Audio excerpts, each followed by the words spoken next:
Turkish. Welcome back to my channel. Today we are diving into the haunting, polarizing world of Death Stranding.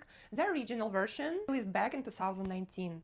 It is an experience that redefined what storytelling and gameplay could be. Whether you played it back then or you're just discovering it right now like me and my family, this is a journey that started it all.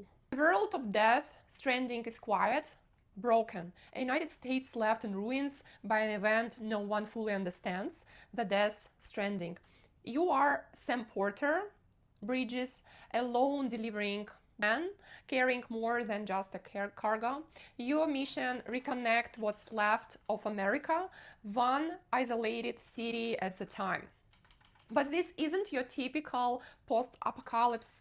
It's surreal, philosophical, and strangely beautiful.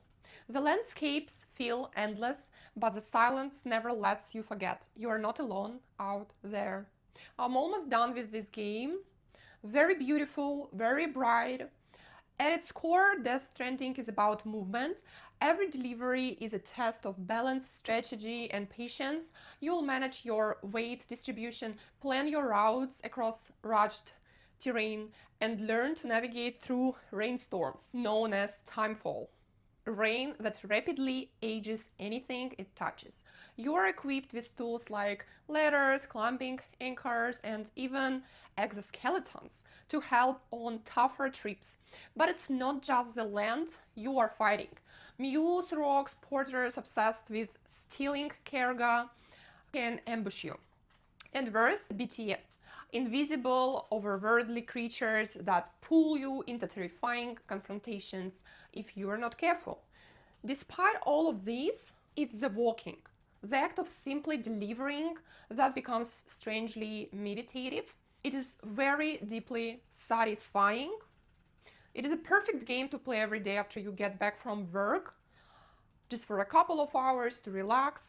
The characters in Death Stranding are as symbolic as they are strange. There is Fragile, who can teleport but carries the pain of betrayal, Deadman, who is not entirely human, Mama tied to her child through dimensions, and Cliff, a ghost from another time played masterfully by Mads Mikkelsen.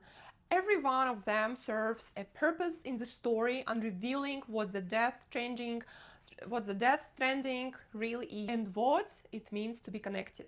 At the center of it all is Emily, a mysterious woman trapped on the West Coast, and your link to the fate of the world. It's a narrative filled with metaphor, dream, logic, and long monologues.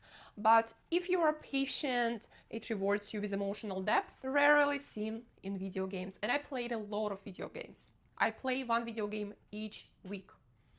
This game is number one for me and my family, and I'm ready to replay it all over again. One of the most powerful parts of Death Stranding is its atmosphere. You will be walking through empty valleys when suddenly music begins. I love the music a lot in this game.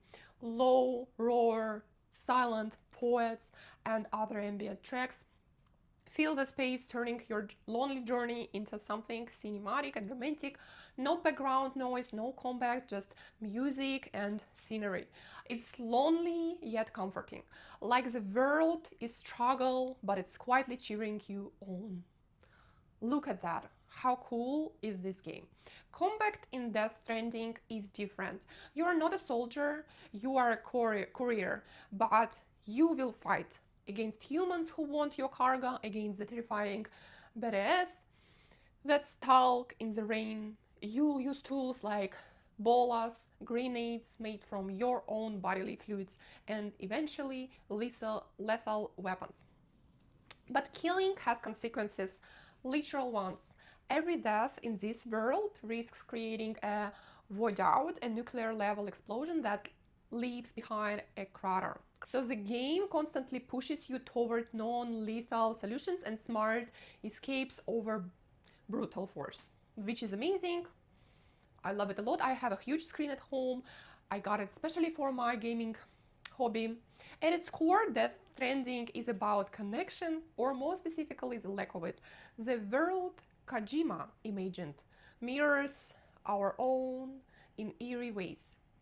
People isolated, afraid of touch, communicating only through screens. Sam's journey isn't just physical, it's emotional. He's a man who doesn't want to be close to anyone, slowly learning the value of bonds, one delivery at a time. The game's strength system even connects players indirectly, allowing you to build bridges, roads, and shelters that show up in other people's worlds. You may never meet them, but you'll help them. That's the point. Such a crazy ending. I think it's enough.